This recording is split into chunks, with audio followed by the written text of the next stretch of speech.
Hello students, कैसे हो। मैं संदीप शर्मा और आप देख रहे हो मेरा यूट्यूब चैनल बिक्स इंस्टीट्यूट। तो बच्चों, आज की क्लास में अपन क्या पढ़ेंगे कि अगर आपके पास कोई अचालक परत ली जाए जिसको आवेशित किया जाए, किस रूप में, समरूप रूप में, और ये परत कैसी हो, अपरिमित लंबाई की। अपरिमित लंबाई का मीनिंग ये भी आपका आवेश है वो कैसा है, अनंत विस्तार का है। इसके कारण कितना विद्युत क्षेत्र उत्पन्न होगा उसकी गणना करेंगे। तो इससे पहले वाली जो क्लास हुई है उसमें अपन पढ़ के आए कि अगर किसी अनंत विस्तार के आवेशित किसी तार को लिया जाए और तो उस तार के कारण कितना विद्युत क्षेत्र उत्पन्न होगा, उसकी दिशा और परिमाण के बारे में पढ़ के आए हैं। आज की क्लास में अपन क्या करेंगे कि जो परत है, यानी कि आपकी कोई पट्टिका ली जाए और उस पट्टिका को आवेशित किया जाए समरूप तरीके से। समरूप का मीनिंग हो गया एक समान रूप से अगर उसको आवेशित किया जाए तो उसके कारण कितना विद्युत क्षेत्र उत्पन्न होगा वो देखेंगे। तो पहले अगर आप इसकी किसकी बात करो, दिशा की, तो इसकी दिशा उसी तरीके से कैलकुलेट की जाती है जिस तरीके से अपन ने वायर का या तार की दिशा कैलकुलेट की थी।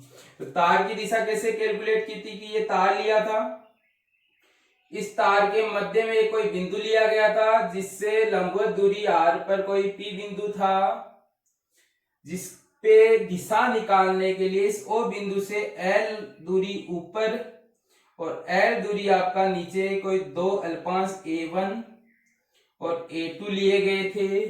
इस A1 अल्पांश का विद्युत क्षेत्र इस तरीके से dE1 आया था। इस A2 का जो विद्युत क्षेत्र है वो dE2 आया था, जिसको अपन ने इस तार को बिंदु से मिलाने वाली रेखा OP के अनुदिश और OP के लंबवत घटकों में क्या किया था, वियोजित किया था। जिसमें इसके घटक इधर तो आया था dE2 cos थीटा, इधर आया था dE2 sin थीटा, ऐसे ही इस dE1 का इधर घटक आया था dE1 cos थीटा और इधर घटक आया था dE1 sin थीटा। ये अपनी प्रीवियस क्लास में पढ़ चुके हैं। जिन बच्चों ने ये वीडियो नहीं देखा है वो उस वीडियो को देखोगे तो उनको आसानी से ये समझ में आ जाएगा। जहां अपन ने देखा था कि ये दोनों घटक विपरीत होने के कारण कैंसिल हो रहे थे और ये घटक आपस में क्या हो रहे थे, जुड़ रहे थे। तो इससे परिणामी विद्युत क्षेत्र है वो अगर इस पे प्लस आवेश दिया जाए तब तो बाहर की ओर था लंबवत, और ऐसे अगर माइनस आवेश दिया जाए तो आपका विद्युत क्षेत्र था वो क्या था, अंदर की ओर। ये अपन क्या कर चुके हैं, प्रीवियस जो क्लास हुई थी उसमें पढ़ चुके हैं कि किसी आवेशित तार का विद्युत क्षेत्र की दिशा निकालने के लिए अपन इस तरीके से उसमें क्या लिखते थे, टुकड़े लेकर अलग अलग टुकड़े का विद्युत क्षेत्र घटकों के रूप में वियोजित करके ज्ञात करते थे। ऐसे ही आपको क्या करना है कि ये जो तार है, इस तार की जगह किसका यूज लेना है, परत का यूज लेना है। तो एक बार मैं आपको बना के दिखा देता हूं। बाकी सेम मेथड है।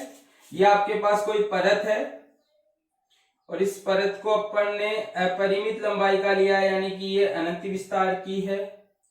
अब इसको अपन ने आवेशित किया समरूप में, यानी कि इसकी पृष्ठ पर एक समान रूप से आवेशित वितरित कर दिया और इसके मध्य बिंदु O से ये r दूरी पर आपका कोई P बिंदु लिया है जिसपे अपन को विद्युत क्षेत्र ज्ञात करना है। ये ज्ञात करने के लिए मैंने परत के ऊपरी भाग पर बिंदु O से वही L दूरी पर एक A1 अल्पांश लिया जिसका विद्युत क्षेत्र आपको dE1 इस तरीके से मिल गया। किस दिशा में, A1P दिशा में।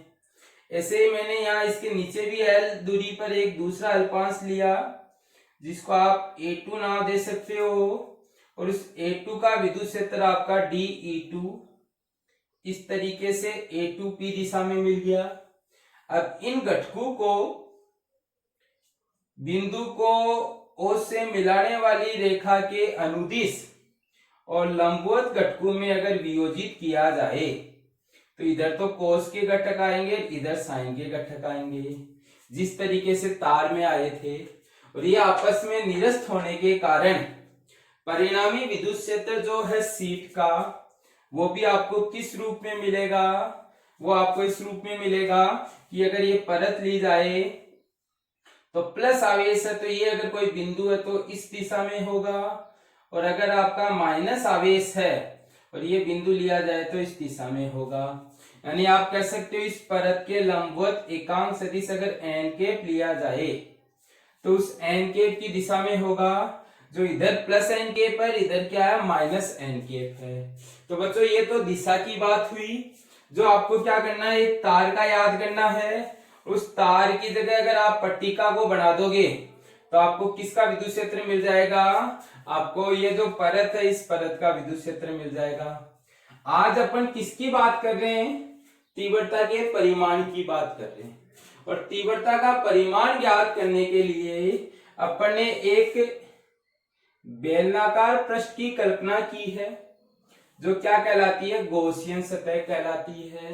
और आपको मैंने प्रीवियस क्लास में यही पढ़ाया था कि जब भी अपन विद्युत क्षेत्र की तीव्रता का परिमाण निकालते हैं गाउस के नियम से, तो आपको क्या करना होता है, एक गाउसियन पृष्ठ का निर्माण करना होता है। तो अपन ने यहाँ गॉसियन पृष्ठ को कैसा बनाया, बेलनाकार बनाया है, जिसका अनुप्रस्थ काट क्षेत्रफल तो s है और लंबाई क्या आपके पास 2r है। तब आप यहाँ समझो कि कैसे अपन बना रहे हैं। यह आपकी परत है और इस परत को अपन ने इस तरीके से क्या कर दिया, आवेशित कर दिया है। और इस परत का जो क्षेत्रफल है वो क्षेत्रफल अपन ने क्या मान लिया है, s है। अब इस परत को बंद पृष्ठ में क्या करना है, निर्मित करना है। और बंद पृष्ठ में निर्मित करना तो आपको ध्यान रखना है कि ये जो परत है वो अपरिमित है। अपरिमित का मीनिंग इस तरीके से दोनों साइड क्या होगी, बढ़ेगी आपके पास।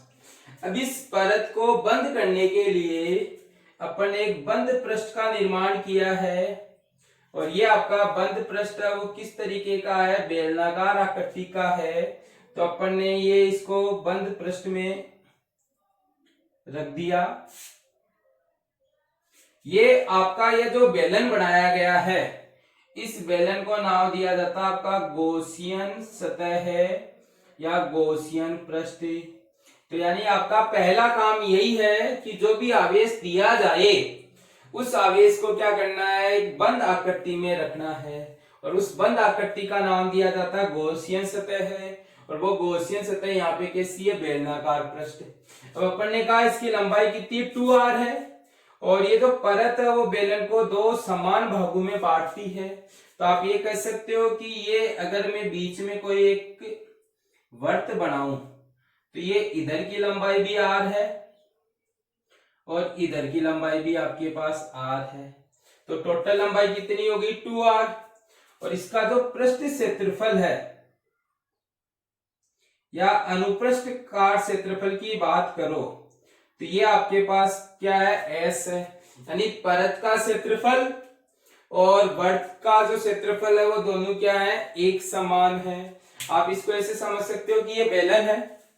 इस बेलन में आपका एक तो इस साइड आपका s वर्त बन रहा है, एक इस साइड आपका s वर्त बन रहा है। अब इसमें आप क्या करो, उस परत को रख दो।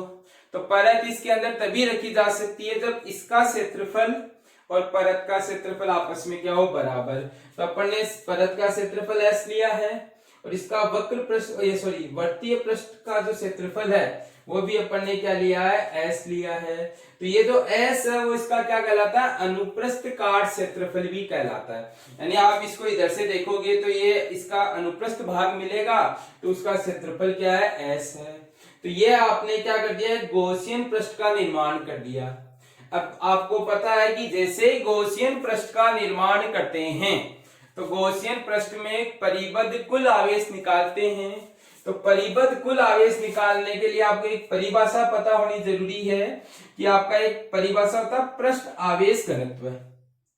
और पृष्ठ आवेश घनत्व किसके बराबर होता है, आवेश बटा क्षेत्रफल के। पृष्ठ आवेश घनत्व को सिग्मा से लिखते हैं। आवेश q हो गया, क्षेत्रफल s हो गया। तो आप यहाँ q बराबर लिख सकते, सिग्मा बराबर लिख सकते हो q अपॉन s, या यहाँ से q बराबर आ गया सिग्मा s। तो आप ये कह सकते हो कि यहाँ जो सिग्मा है वो इस परत का क्या कहलाता है? पृष्ठ आवेश घनत्व कहलाता है। और ये जो पृष्ठ आवेश घनत्व है इसको अपन सूत्र में लिखें सिग्मा बराबर क्यू बाई एस। तो यहां से आपका क्यू का मान निकल कर आया सिग्मा एस। तो आप कह सकते हो कि अगर इसका पृष्ठ आवेश घनत्व सिग्मा हो, क्षेत्रफल एस हो, तो ये जो आपको बेलन जो दिख रहा है जिसको अपन ने गॉसियन पृष्ठ का नाम दिया है, इसमें परिबद्ध कुल आवेश आप निकाल सकते हो समेशन क्यू बराबर सिग्मा इंटू एस। यानी इसका पृष्ठ आवेश घनत्व तो सिग्मा है और इसका कुल क्षेत्रफल एस है, तो इसमें आपका आवेश कितना आ गया? Sigma S. जैसे ही आवेश आ गया तो आप जानते हो गाउस के नियम की परिभाषा से फाई बराबर summation Q upon epsilon not, और समेशन क्यू का मान सिग्मा एस आया, तो यहाँ सिग्मा एस रखा तो अपने पास समीकरण नंबर 1 का निर्माण हो गया। बच्चों कोई दिक्कत नहीं है इसमें। आपने क्या किया? गॉसियन पृष्ठ बनाया। गॉसियन पृष्ठ का परिबद्ध आवेश निकालने के लिए माना कि परत का अनुप्रस्थ का क्षेत्रफल एस है, पृष्ठ आवेश घनत्व सिग्मा है। इस सूत्र से आवेश बराबर हो गया आपका पृष्ठ आवेश घनत्व इंटू क्षेत्रफल, जिससे सिग्मा एस आपके पास किसका मान आ गया? कुल आवेश का। अब इस कुल आवेश को गाउस के नियम में रखते हैं तो आपके पास समीकरण नंबर 1 बन गया। ये आपकी स्टेप नंबर फर्स्ट कहलाती है। अब स्टेप नंबर सेकंड में क्या करना सिखाया मैंने आपको कि आपको बंद पृष्ठ के लिए विद्युत फ्लक्स का सूत्र काम में लेना है, और बंद पृष्ठ के लिए विद्युत फ्लक्स का सूत्र होता है फाई बराबर इंटीग्रेशन ई डॉट डीएस। और ये इंटीग्रेशन किस पे करते हैं? एस यानी कि जो गॉसियन सतह ली जाती है उस पे। और अभी अपने पास गॉसियन सतह कैसी है? बेलनाकार है। और इस बेलनाकार सतह को अगर आप देखोगे तो इस सतह में आपको क्या मिल रहे हैं? एक भाग, ये दूसरा भाग और ये तीसरा भाग। यानी कि इस पूरे बेलन को आप 3 भागों में क्या कर सकते हो? विभक्त कर सकते हो। तो अपन ने ये पहला भाग S1 नाम दे दिया, ये दूसरा भाग अपन ने S2 नाम दे दिया, और ये तीसरा भाग S3 नाम दे दिया। और इस S3 पे आपका वो P बिंदु स्थित है जो इससे कितनी दूरी पर? आपका R दूरी पर है, जिस पर अपन को क्या करना है? विद्युत क्षेत्र ज्ञात करना है। तो बच्चों आपने क्या बोला कि जो S है वो बेलनाकार पृष्ठ है जिसे 3 भागों में विभक्त कर सकते हैं, जिसमें पहला भाग वर्तीय फलक है S1 जो किधर है? बाईं ओर है। ऐसे वक्र पृष्ठ S2 है जो इसका मध्य भाग है आपके पास, और तीसरा वर्तीय फलक S3 है जो कहाँ है? आपका दाईं तरफ है। तो इस तरीके से आपने देखा कि ये जो गॉसियन सतह है उसके 3 भाग होने के कारण आपको जो फ्लक्स है वो भी 3 भागों से मिलेगा। इसका फ्लक्स, इस भाग का फ्लक्स और इस भाग का फ्लक्स। तो आपका ये जो फाई बराबर है या आप लिख सकते हो S1 का फ्लक्स प्लस S2 का फ्लक्स और S3 का फ्लक्स।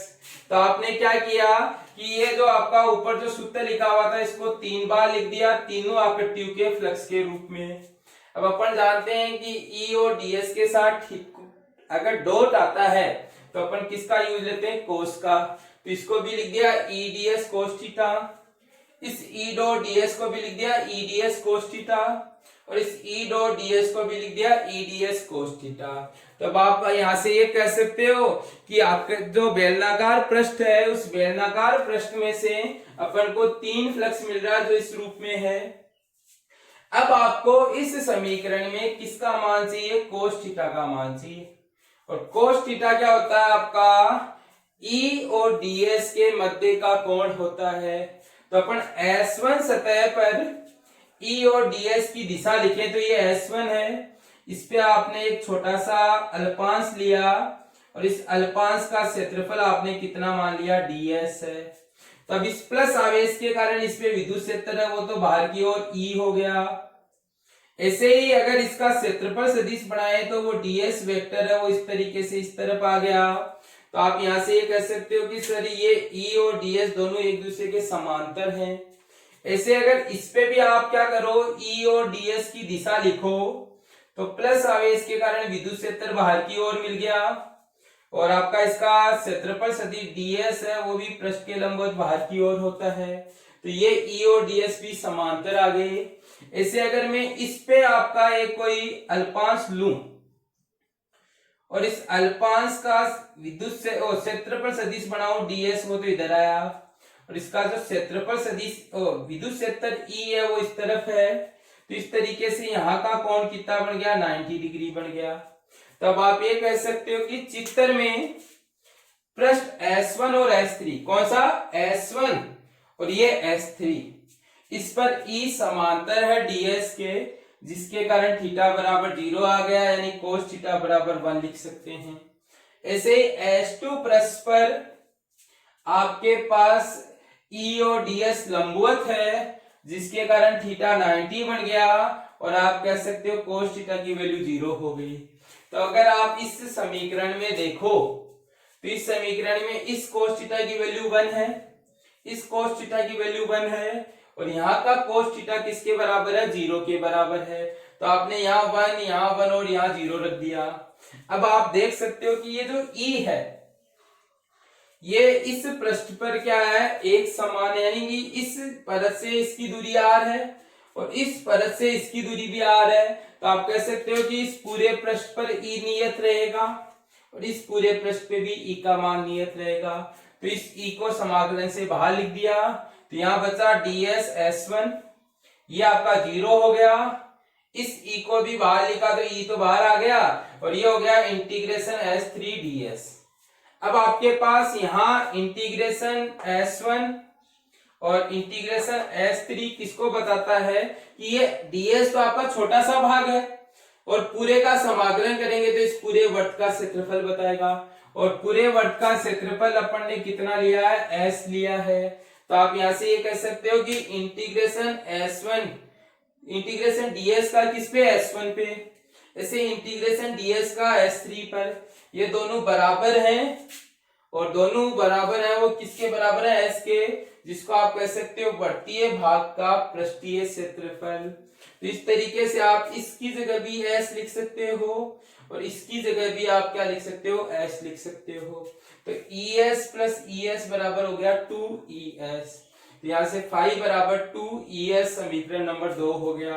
बच्चों एक बार दोबारा से समझ लो कि स्टेप सेकंड में आपने सबसे पहले विद्युत फ्लक्स की परिभाषा का यूज लिया बंद पृष्ठ के लिए, और विद्युत फ्लक्स की परिभाषा वो बंद पृष्ठ के लिए अगर अपन अप्लाई करें तो आपके पास ये सूत्र बनता है।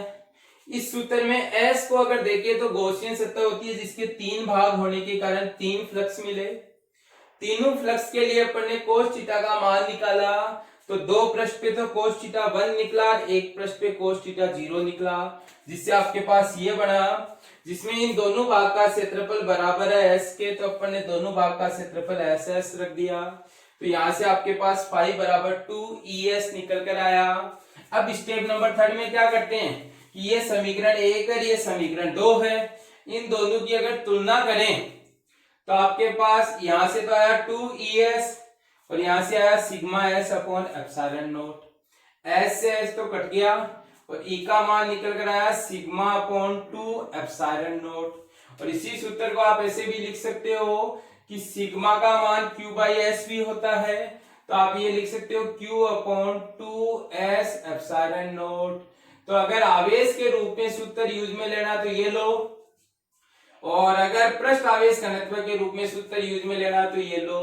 तो इस तरीके से आप ये कह सकते हो कि परत का जो विद्युत क्षेत्र का सूत्र आया वो सिग्मा अपॉन 2 एप्सिलॉन नॉट होता है। जब परत आपके पास कैसी हो, अचालक यानी कुचालक हो या नॉन कंडक्टिंग परत हो, तब आपके पास ये सूत्र आएगा। इस सूत्र को सदिश रूप में ऐसे लिख सकते हो, ई सदिश बराबर sigma upon 2 epsilon not an cap, जिसमें एन कैप क्या होता है कि ये आपकी परत है, इस परत के लंबवत आपका क्या होता है, एकांक सदिश होता है। यानी यहाँ कोई बिंदु लिया जाए तो इस बिंदु को परत से मिलाने पर ये एन कैप इसके लंबवत किसकी दिशा में होता है, विद्युत क्षेत्र की दिशा में होता है। तो ध्यान रखना एन कैप आपका एक एकांक सदिश होता है, किसके लंबवत, परत के लंबवत, जो भी परत दी जाएगी उसके लंबवत। अब आप इस सूत्र को देखकर ये कह सकते हो कि इस सूत्र में कहीं भी R नहीं आ रही, और R नहीं आ रही तो आप ये कह सकते हो कि ये जो विद्युत क्षेत्र की तीव्रता का सूत्र है इस परत के कारण वो बिंदु की दूरी पर निर्भर नहीं करता है। और दूरी पर निर्भर नहीं करने का मीनिंग आप ये कह सकते हो कि ये कैसा विद्युत क्षेत्र उत्पन्न करता है, एक समान विद्युत क्षेत्र उत्पन्न करता है। तो इस तरीके से अगर आप दूरी के साथ इसका आरेख बनाना चाहो, किसका, विद्युत क्षेत्र का, तो E का R के साथ आरेख इस तरीके से बनता है कि R तो चेंज होती है पर E का मान क्या रहता है, फिक्स रहता है। तो आपको ध्यान रखना है कि आपकी आवेशित परत है वो किस तरीके का विद्युत क्षेत्र उत्पन्न करती है, एक समान विद्युत क्षेत्र उत्पन्न करती है। दूसरा, अगर आप E का सिग्मा के साथ आरेख बनाओ तो आप कह सकते हो E समानुपाती सिग्मा है, जिससे आपका E का सिग्मा के साथ आरेख ऐसा बनेगा, जिसमें आप इस लाइन का अगर ढाल निकालना चाहो तो आप कह सकते हो ढाल बराबर m होता है और m को tan थीटा से लिखते हैं और tan थीटा लंब बटा आधार होता है। लंब में E है, आधार में सिग्मा है, तो आप E बाई सिग्मा और यहाँ से E बाई सिग्मा की वैल्यू निकालोगे तो 1/2 एप्सिलॉन नॉट निकल कर आएगी। तो बच्चों ये आपकी किसी कुचालक परत के कारण कितना विद्युत क्षेत्र उत्पन्न होगा उसको ज्ञात करने का तरीका है। अब बच्चों आपका फिक्स पैटर्न है, स्टेप फर्स्ट में गॉसियन सतह का निर्माण करना, स्टेप सेकंड में आपको बंद पृष्ठ के लिए विद्युत फ्लक्स का सूत्र लगाना, स्टेप थर्ड में अपन क्या करते हैं, दोनों समीकरणों की तुलना करते हैं। अब आपको ये भी ध्यान रखना कि विद्युत फ्लक्स का जो सूत्र है वो अगर बेलनाकार आकृति है तो 3 बार लिखना होता है, क्योंकि 3 फ्लक्स मिलते हैं और तीनों फ्लक्स में आपको कोस थीटा का मान निकालने के लिए E और ds की क्या बनानी होती है, दिशाएं बनानी होती है। आई होप बच्चों आपको ये पूरा समझ में आ गया होगा, कोई दिक्कत नहीं है। किसी बच्चे को अगर कोई प्रॉब्लम हो तो वो कमेंट सेक्शन में कमेंट करके पूछ सकता है। बच्चों मेरा आपसे निवेदन है कि आप वीडियो को देखने के बाद में लाइक कीजिए, शेयर कीजिए और कमेंट करके भी बताइए कि आपको समझ में आ रहा है या नहीं आ रहा है, कितना समझ में आ रहा है और आपको मेरा पढ़ाने का जो तरीका है वो किस तरीके से लगता है, उसके बारे में आप कमेंट सेक्शन में कमेंट करके जरूर बताएं। Thank you.